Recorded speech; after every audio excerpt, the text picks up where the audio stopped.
Hey guys, you're in a nutshell with me, Ina. Alam naman po natin, isa po sa mga panghatak, kumbaga ng Canada. One of the things that makes it interesting, or attractive rather, for foreigners to move here is its healthcare system. Yes, I know, it's not perfect. Marami rin pong problema, maraming reklamo sa mahabang wait times sa ER, long wait times to secure an appointment with a specialist, long wait times to book a medical procedures. Yes, I know these exist, but nonetheless, we do know, marami pa rin may gusto talaga sa healthcare system dito. Lalo na kung ang bansang pinanggalingan, talagang mauubos naman ang iyong life savings pag ikaw ay magkaroon especially ng malubhang sakit. Diba? Okay, so you can imagine how much it costs for the government to pay for itong universal healthcare. Okay, for everybody who's here. Okay, sinasabi ng iba free. Guys, it's not free ha. Siyempre, pinupondohan po yan ng taxes, ng malalaking taxes na kinakalta sa sweldo ng mga tao dito, sa kita ng mga tao dito. For some, they call it free because pagdating mo nga naman sa ospital, kahit ano pang gawin sa'yo dyan, no matter how severe your illness is, how complicated your surgery is, wala kang babayaran. Kaya daw free. But again, syempre, sagot na kasi po yun ng taxes ng taong bayan. Okay. Now, I will share with you this very interesting proposal tungkol sa kung sino lang daw ba dapat ang mabigyan ng universal healthcare. Makinabang sa universal healthcare. Again, guys, proposal pa lamang ito. Okay, huwag kayo magpanic dyan at magkalat ng kung ano-anong impormasyon na baka in-effect na ito. Hindi pa po ito isang ganap na batas. I don't even know if there is a good chance for this proposal to pass. Okay, but nonetheless, we will talk about it because apparently it's the first of its kind. Okay, this is a proposal from a lawmaker in British Columbia. Okay, isa pong MLA or Member of Legislative Assembly. Parang MP rin po ito, no, Member of Parliament. It's just that yung MP works for the on the federal level, no. Ito pong MLA, provincial level lang. So itong batas na kanyang pinopropose, if ma-approve, will only take effect sa BC, kung tagasan po siya. O sige, puntahan natin, no? Siya po ay si Miss Tara Armstrong. Okay, MLA sa representing, Kelowna Lake Country Coldstream sa BC. Pakinggan natin yung kanyang sasabihin, I move that a bill entitled New Resident Health Cost Recovery Act 2025. British Columbia's healthcare system is under tremendous strain. Last year alone, British Columbia added more than 150,000 new residents, the fastest increase in over 60 years. And nearly all that growth came from international migration. Non-permanent residents now make up 7.3% of everyone who calls this province home. Emergency room waits are reaching 14 hours, and more than 1 million British Columbians are without a family doctor. That's why I'm introducing the new Resident Health Cost Recovery Act 2025. This bill requires new residents who are not yet Canadian citizens or permanent residents to pay an annual health registration fee of $7,500 per person as a condition of coverage under the Medicare Protection Act. That amount reflects the average annual cost of publicly funded health care in BC. The fee will be adjusted for inflation each year and will cease once the individual becomes a permanent resident or a Canadian citizen. All revenues will go into a dedicated health cost recovery account used only to administer the Act and fund health services for new residents. Most new arrivals earning modest incomes as they get established naturally contribute far less than taxes at first, yet their care is just as costly. This bill closes that gap fairly and transparently so that everyone who receives publicly funded health care also helps pay to keep it strong for the future. Thank you. Yan. Okay. Guys, again proposal pa lang yan. Uulit-ulitin ko na naman. Baka sabihin nyo, sabihin nyo sa mga kakilala ninyong temporary resident, kailangan na nila magbayad. Hindi. It's just a proposal. Okay? So, balikan natin, no? $7,500 every year ang gusto niyang ipabayad sa mga temporary resident. And that is called the health registration fee. Okay. Tapos every year daw, mag-a-adjust yan. Maaring tumaas based on inflation. Okay? So, kunyari, mag-inflation rate ang 2% next year, tataas ng 2% itong 7,500. Yun ang gusto niyang mangyari. As a condition of coverage. Okay? Para mabigyan ka ng health coverage. Basically, ang dating sa akin gusto niyang sabihin, dapat, may ambag ka muna sa ekonomiya bago ka makinabang sa healthcare system dito. Parang ganun, di ba? Yun ang gusto niyang mangyari. So, what do you think about that? Do you agree with that idea? Okay. May kopya po ng batas ng proposed bill rather, nitong ni Ms. Armstrong sa kanyang Twitter account. X pala. Ayan, pinost din niya eh. Sabi niya, I introduced a bill to mandate all new migrants pay for their own healthcare, the first of its kind in Canada. Everyone who benefits from our healthcare system must chip in. Ayun na nga sinasabi ko, no? May ambag ka dapat. Kabago-bago mo pa lang dito. Tapos, paano kung magkasakit ka ng malubha? Halos wala ka pang ambag dito sa taxes. Ang laki na agad ng isa-shoulder ng gobyerno para sa'yo. Parang ganon, di ba? And I know, meron pong mga ganyang sentimiento talaga sa mga matatagal na po na nandito. Okay. Sabi niya, I encourage lawmakers across Canada to pass their own, diba? Own similar bill. Again, MLA po kasi siya, no? So if this is passed, it will only take effect in BC.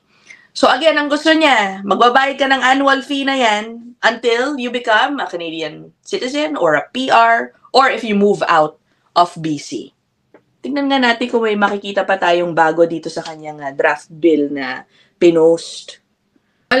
Stinrest dito na yung mapupul daw na pondo, makukuhang pondo, ay gagamitin lamang to enforce this act.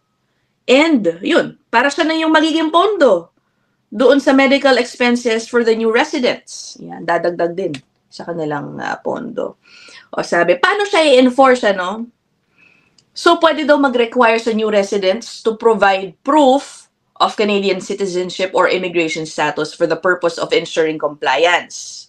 And, according here, no, sa number 2, hindi ko ma-highlight, guys, if a person fails to provide proof of Canadian citizenship or immigration status within the prescribed time, the person's coverage under the medical services plan may be suspended until the person's status is verified. Kumbaga, kung temporary resident ka, magpunta ka ng ospital, hindi mo pakitaan ng status mo kung PR ka o Canadian citizen, i-hold yung iyong access to medical services. Okay. May tanong na agad ako dito, no? It's not that I want this included in the bill. Kasi kung ang point niya, dapat meron ka munang ambag bago ka makinabang sa universal healthcare. Paano po kaya, ano kaya ang posisyon niya sa mga parang landed immigrants na dito, landed PRs? For example, those who come in through the express entry na nag-apply from outside Canada. Diba? Category-based draw from outside Canada. Kasi pag nagpunta po sila dito, PR na sila agad. Pero technically, same lang sila ng temporary residents ng level of ambag, kumbaga, sa ekonomiya dito. Diba? I wonder what her position on that is. Okay, anong palagay nyo dyan? Now, I noticed, no, pag pinag-uusapan po ang gastos ng gobyerno sa mga temporary residents, especially recently, over the past few weeks, napansin ko, mas focused po ang atensyon sa gastos na napupunta sa mga asylum claimants. Especially since, alam niyo naman, ang IRCC talaga nagpakita ng data that there's been a significant surge in a number of asylum claimants. And unfortunately, many of these are believed to be bogus claims naman. Ibig sabihin, nag-file lang, alam naman nila, hindi talaga sila eligible. madedenay din ang kanilang application. The thing is, while waiting for a decision on their application, they remain here and they avail of government services nang walang bayad. Pa-hotel pa nga po yung iba. So I think this provides context in a way doon sa proposal siguro ni Ms. Tara Armstrong. Okay, for example, no, kung ang tanong, magkano ba ang ginagastos sa medical expenses ng mga foreign nationals, okay, temporary residents dito? Nabanggit na pag-usapan po 'yan sa isang committee hearing sa House of Commons, okay, sa Parliament. Let me show you. It turns out, alam nyo ba, last year, okay, umabot po sa $800 million ang nagastos for healthcare ng foreign nationals, specifically for those na may pending asylum claim. Okay. Let me share with you this video. Ito po, may ini-interviewing physician, ano? Sige. Tungkol dito sa issue na yan. Ito pong unang mamang makikita ninyo ay isang MP, si Dan Mazier. Okay? Dr. Anad, the Federal Interim Health Program is administered by the Federal Immigration Department for individuals not eligible for provincial health insurance. It includes coverage for refugee claimants, even if their claims are later found to be bogus. According to the government, the cost of this program was $800 million last year. $800 million. This is up from $66 million in 2017. Do you have any indication why the cost of this program has skyrocketed? Again, I think that there's probably a multifactorial basis to that. One, there are probably more people entering through these programs. But two, I would also say that physicians, because it is uninsured and there's less accountability, physicians are more aggressive with their billing practices in this, and they charge premiums on these programs and services. So I believe that it is inefficient and a poor use of resources. Dr. Anad, again, are doctors charging higher rates for services charged through the Federal Interim Health Program compared to the standard provincial rates charged to Canada patients? Yes. Yan, okay. So may binabanggit doon na Interim Federal Health Program. Okay. IFHP. Diyan daw po dumaan, okay, under that program, ay gumastos ng $800 million last year. I researched. Sabi ko, ano tong IFHP? Ito po siya, no? So, apparently, it's a temporary, nakasulat dito, temporary healthcare coverage. Okay. Covering some medical services for resettled refugees. Okay. Before they arrive. Talagang before they arrive. Siguro before they actually become refugees. So, yung mga asylum claimants, siguro naghihintay ng kanilang application. So, meron palang ganito, no? Sabi dito, you can only get the services from healthcare professionals who are registered with the IFHP. The IFHP does not pay for services or products even partially covered by another public or private health plan.